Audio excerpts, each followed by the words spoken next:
பாம்பனில் கட்டப்பட்டுள்ள புதிய ரயில் பாலத்தை திறந்து வைப்பதற்காக ஏப்ரல் 6ஆம் தேதி தமிழகம் வருகிறார் பிரதமர் நரேந்திர மோடி. ராமர் பிறந்த நாளாக கருதப்படும் ராமநவமி நாளில் ராமேஸ்வரத்திற்கு வருகை தர உள்ளதால் பலத்த பாதுகாப்புடன் தீவிர கண்காணிப்பு. Likely to be completed by September, October, and also to overview the arrangements for the visit of Honorable Prime Minister, which is likely on Ram Navami, that is 6th April, to inaugurate Pamban Bridge.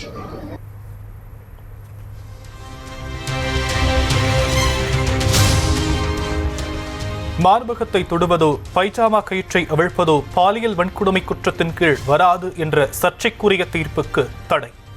உணர்வு பூர்வமாக இல்லாமல் அளிக்கப்பட்ட தீர்ப்பை நீதிபதி தந்தது மன வலியை தருவதாகவும் இதற்காக வருந்துவதாகவும் உச்சநீதிமன்றம் கருத்து.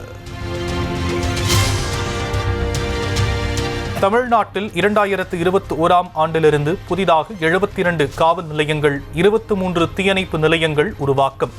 காவல்துறை மானிய கோரிக்கையின் போது நிச்சயம் மேலும் புதிய அறிவிப்புகள் வரும் என முதலமைச்சர் மு.க.ஸ்டாலின் உறுதி. 2021 தமிழ்நாடு காவல்துறையில் பல்வேறு மாவட்டங்களில் இதுவரை 72 புதிய காவல் நிலையங்கள் உருவாக்கப்பட்டு செயல்பாட்டில் இருந்து வருகின்றன. 23 தீயணைப்பு மற்றும் மீட்பு பணிகள் நிலையங்கள் அறிவிக்கப்பட்டு அந்த 23 நிலையங்களும் திறந்து வைக்கப்பட்டு தற்போது செயல்பாட்டுக்கு வந்திருக்கிறது என்பதை நான் தெரிவித்துக் கொள்கிறேன்.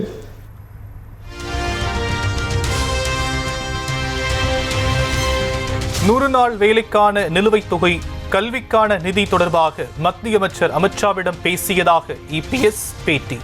தொகுதி மறுசீரமைப்பு, கோதாவரி காவிரி இணைப்பு திட்டம், மேகதாது மற்றும் முல்லைப்பெரியாறு அணை பிரச்சினை குறித்தும் பேசியதாக தகவல். நாடாளுமன்ற தொகுதி மறுசீரமைப்பை தமிழ்நாட்டிற்கு எந்த விதத்திலும் பாதிப்பு ஏற்படாத வண்ணம் அந்த மறுசீரமைப்பை நடத்த வேண்டும் என்றும், கோதாவரி காவிரி இணைப்பு திட்டத்தை விரைந்து செயல்படுத்த வேண்டும். தமிழ்நாடு நீர் பற்றாக்குறை மாநிலமாக இருக்கின்ற காரணத்திலே தொடர்ந்து தமிழ்நாட்டு மக்களுக்கு தேவை நீர் கிடைப்பதிலே சிக்கல் இருந்து கொண்டிருக்கின்றது. அதை நிறைவேற்றுகின்ற விதமாக நிலையாக தமிழ்நாட்டு மக்களுக்கு நீர் கிடைக்கின்ற விதமாக கோதாவரி காவிரி இணைப்பு திட்டத்தை விரைவுபடுத்த வேண்டும் என்றும்,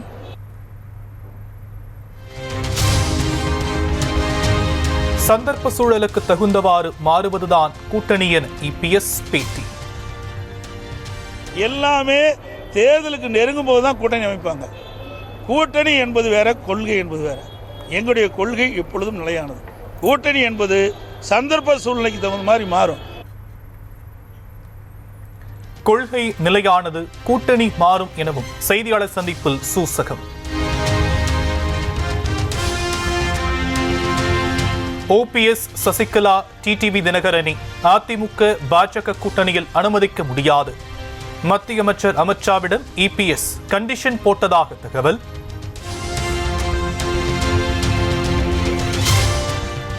தமிழக பாஜக தலைவர் பதவியிலிருந்து அண்ணாமலையை நீக்க வேண்டும் என அமித்ஷாவிடம் இபிஎஸ் வலியுறுத்தல் என தகவல். அதிமுக தலைமையில்தான் தமிழகத்தில் கூட்டணி, தொகுதி பங்கீடு குறித்தும் அதிமுக தான் முடிவு செய்யும் எனவும் இபிஎஸ் உறுதி.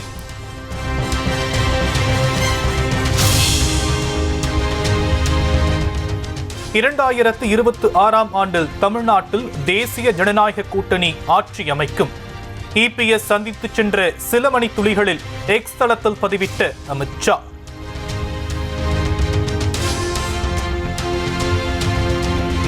தமிழகத்தில் தேசிய ஜனநாயக கூட்டணி அரசு அமைந்த பின் மது வெள்ளமும் ஊழல் புயலும் முடிவுக்கு வரும்.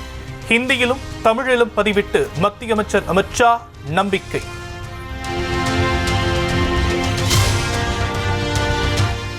அமித்ஷாவுடன் எடப்பாடி பழனிசாமி சந்தித்தது குறித்து செய்தியாளர்கள் கேள்வி. எல்லாம் நன்மைக்கே என்று பதிலளித்த முன்னாள் முதலமைச்சர் ஓபிஎஸ். மத்திய உள்துறை அமைச்சரை சந்திச்சிருக்காரு, அவரோட மூத்த நிர்வாகிகளும் சந்திச்சிருக்காங்க. இதை நீங்க எப்படி பாக்குறீங்க? இது எல்லாத்துக்கும் பொதுவான கேள்வி தானே. எல்லாம் நன்மைக்கே வாங்க, எல்லாம் நன்மைக்கே வாங்க.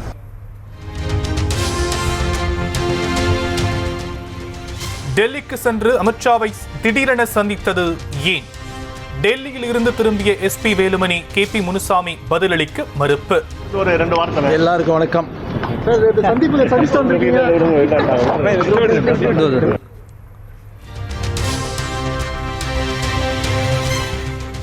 மத்திய அமைச்சர் அமித்ஷாவை இபிஎஸ் சந்தித்தது தொடர்பாக சட்டப்பேரவையில் அமைச்சர் தங்கம் தென்னரசு அதிமுக எம்எல்ஏ கடம்பூர் ராஜு இடையே சுவாரஸ்யவாதம்.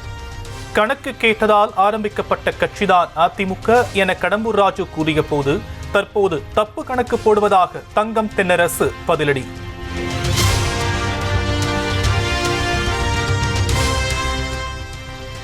இபிஎஸ் போட்ட கணக்கு சரியாகத்தான் இருக்கும் என எஸ்பி வேலுமணி பேச்சு. கூட்டி கழித்து பார்த்தால் கணக்கு சரியாக இருக்கும் என தங்கம் தென்னரசுக்கு பதிலடி.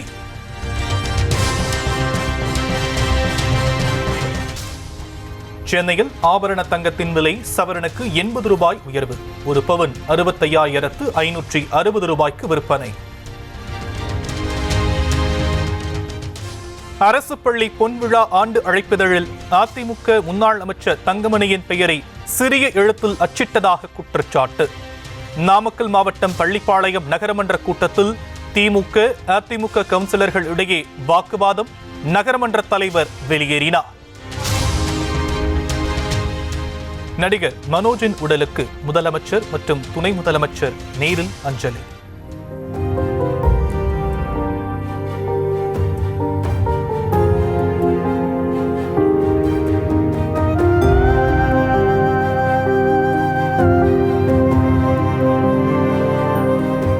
மகனை இழந்து இடிந்து போய் அமர்ந்திருந்த இயக்குனர் இமயம் பாரதி ராஜாவுக்கு ஆறுதல்.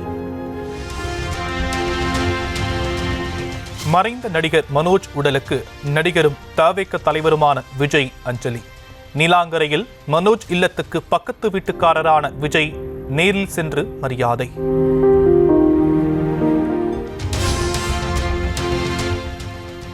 மறைந்த நடிகர் மனோஜ் உடலுக்கு திரைக்கலைஞர்கள் அரசியல் பிரமுகர்கள் மரியாதை.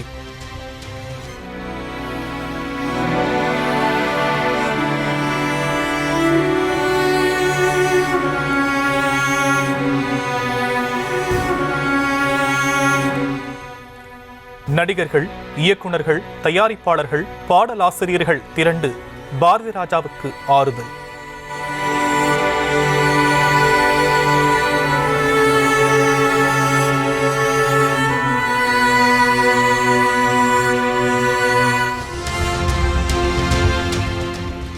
ஓய்வு பெற்ற காவல் அதிகாரி ஜாகிர் உசேன் கொலை வழக்கை சிபிஐக்கு மாற்றக் கோரி அவருடைய மகன் மனு தாக்கல். டிஜிபி நிலை அறிக்கை தாக்கல் செய்வதோடு சிபிஐ தரப்பில் பதிலளிக்கவும் உயர்நீதிமன்ற மதுரை கிளை உத்தரவு. எட்டயபுரத்தில் உள்ள பாரதியாரின் வீட்டை 3 மாதங்களுக்கு முன்பு ஆய்வு செய்த போது மோசமான நிலையில் இருந்ததாக அமைச்சர் சுவாமிநாதன் தகவல். பாரதியாரின் வீட்டை 65 லட்சம் ரூபாய் மதிப்பீட்டில் புதுப்பிக்க நடவடிக்கை மேற்கொள்ளப்படும் எனவும் சட்டப்பேரவையில் அமைச்சர் அறிவிப்பு.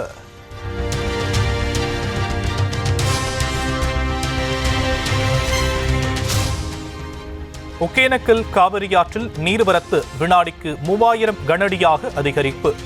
மேட்டூர் அணைக்கு நீர்வரத்து வினாடிக்கு 1073 கனஅடியில் இருந்து 1235 கனஅடியாக உயர்வு.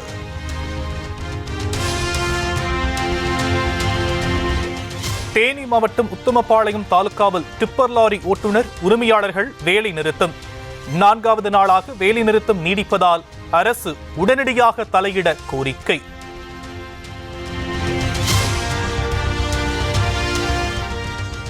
திருப்பூரில் வாடகைக்கு வந்த 10 நாட்களில் உரிமையாளர் வீட்டை சூறையாடிய இளைஞர்கள். பக்கத்து வீட்டுக்காரர் உடனான சண்டையின் போது தங்களுக்கு சாதகமாக பேசாத ஆத்திரத்தில் வெறிச்செயல். திருப்பூர் மற்றும் கோவை ஆட்சியர்கள் தலைமையிலான 2 கட்ட பேச்சுவார்த்தைகளும் தோல்வியடைந்ததன் எதிரொலி. ஒப்பந்த கூலி உயர்வு உள்ளிட்ட கோரிக்கைகளை வலியுறுத்தி கூலிக்கு நெசவு செய்யும் விசைத்தறி உரிமையாளர்கள் 8வது நாளாக போராட்டம்.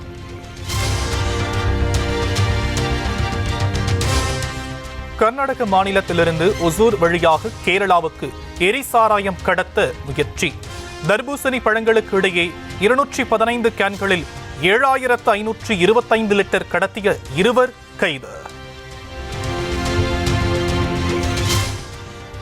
தமிழகத்தில் இன்று தொடங்கி 30ஆம் தேதி வரை அதிகபட்ச வெப்பநிலை 2 முதல் 3 டிகிரி செல்சியஸ் வரை உயரக்கூடும். அதிக வெப்பநிலை மற்றும் ஈரப்பதம் காரணமாக ஒரு சில இடங்களில் அசௌகரியம் ஏற்படலாம் என வானிலை மையம் தகவல்.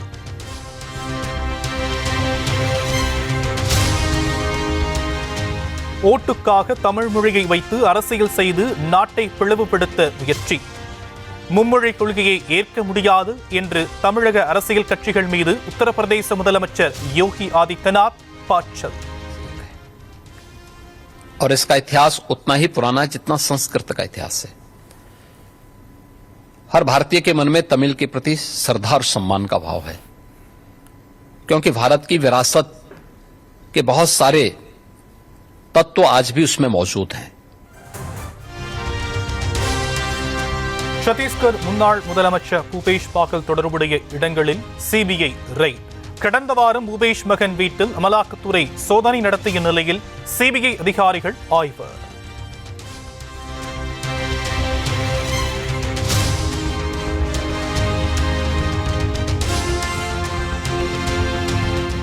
$13,500 கோடி மோசடி வழக்கில் தொடர்புடைய மெகுல் சோக்ஷி தங்கள் நாட்டில் இருப்பதை ஒத்துக்கொண்ட பெல்ஜியம் நாடு கடத்தி இந்தியா கொண்டு வருவதற்கான பணிகளை தொடங்கியது மத்திய அரசு.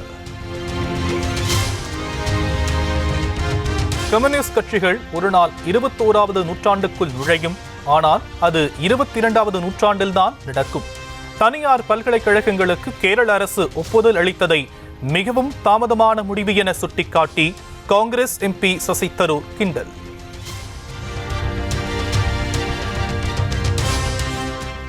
காஷ்மீரின் கத்துவா சுற்றுவட்டார பகுதிகளில் ராணுவத்தினர் தொடர்ந்து ரோந்து பணி. பயங்கரவாதிகள் ஊடுருவல் குறித்து தகவல் வந்ததையடுத்து தீவிர கண்காணிப்பு. அமெரிக்காவில் தேர்தல் நடைமுறைகளில் மாற்றம் கொண்டுவர ட்ரம்ப் முடிவு.